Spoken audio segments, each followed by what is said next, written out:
Number 12 এ চলে আসছে শিপইয়ার্ডের সেই পুরনো ব্রিজটা। আমি শিওর তোমরা অনেকে এই ব্রিজটাকে দেখে থাকবে না, বাট এখনো তোমরা যদি কোনো পুরনো লাইভ স্ট্রিমে গিয়ে এটাকে খোঁজার চেষ্টা করো তাহলে এর দেখা পেতেই পারো। যেখানে ব্রিজটা মাঝখান দিয়ে টোটালি ভাঙা ছিল, যার একটা সাইডে জল ছিল, অন্য সাইডে জল ছিল না। বাট এটা এখনো মিস্ট্রি যে ব্রিজের মাঝখানে জ্বালা দেওয়া সত্ত্বেও জল এই পারের উপর কেন হতে পারতো না। এই ব্রিজটা আমরা যেখান দিয়ে সেখান দিয়ে চাপতে পারতাম, যার কারণেই এখানে র্যাঙ্ক পুশটাও সেই প্রচন্ড পরিমাণে হতো, যাকে ফাইনালি একটা টাইমে গাড়িনা এটাকেও রিমুভ করে দেয়। আফটার দ্যাট নাম্বার 11 এ চলে আসে আমাদের পুরনো অ্যাডাম। তোমরা অনেকে হয়তো বলবে অ্যাডাম হারিয়েছে কোথায়, অ্যাডাম তো এখনো পর্যন্ত গেমের মধ্যে আছে। But for your kind information, ওটা অ্যাডাম না, ওর নাম হলো প্রেমিস। আর ওর বউ যেটা ছিল ইভি, সেটাকেও পাল্টে নুল্লা করে দিয়েছে। আর ঠিক করে দেখলে বুঝতে পারবে ওদের চেহারাও আর আগের মতো নেই, ওদের চেহারাটাও পাল্টে দিয়েছে।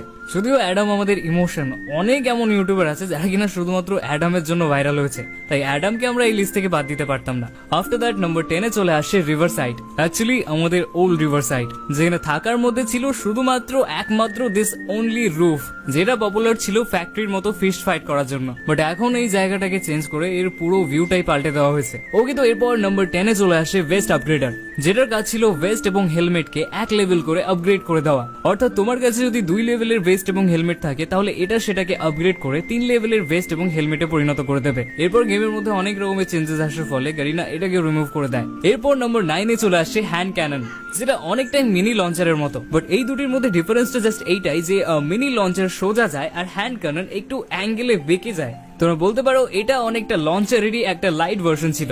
জানি না গাড়িনার এতে কি প্রবলেম ছিল, গাড়িনা এটাকে রিমুভ করে দেয়। নাম্বার 10 এ চলে আসে ওল্ড স্নাইপার টাওয়ার।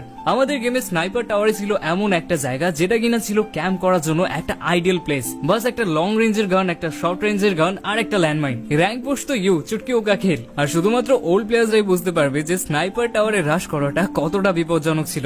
বাট আপডেটের পর গাড়িনা এটাকে লিটারালি ল্যাংটা করে ছেড়ে দিয়েছে। এনে বসলে এই দিক ওই দিক সেদিক চারিদিক দিয়ে গুলি লাগে, কি বলবা ভাই। আর এদিকে নাম্বার 6 এ চলে আসছে লবি। ভাই লবির উপরে ভিডিও বানানো শুরু করলে একটা আলাদা ডেডিকেটেড ভিডিও হয়ে যাবে। আমরা যে কত ভালো ভালো লবি হারিয়েছি, কত ভালো ভালো ইমোশনস হারিয়েছি, সেটা শুধুমাত্র ওল্ড প্লেয়ার্সরাই বুঝবে। আর যদি বলো এখনকার লবির কথা, আমার তো মনেও নাই লাস্ট লবি কবে এসেছিল।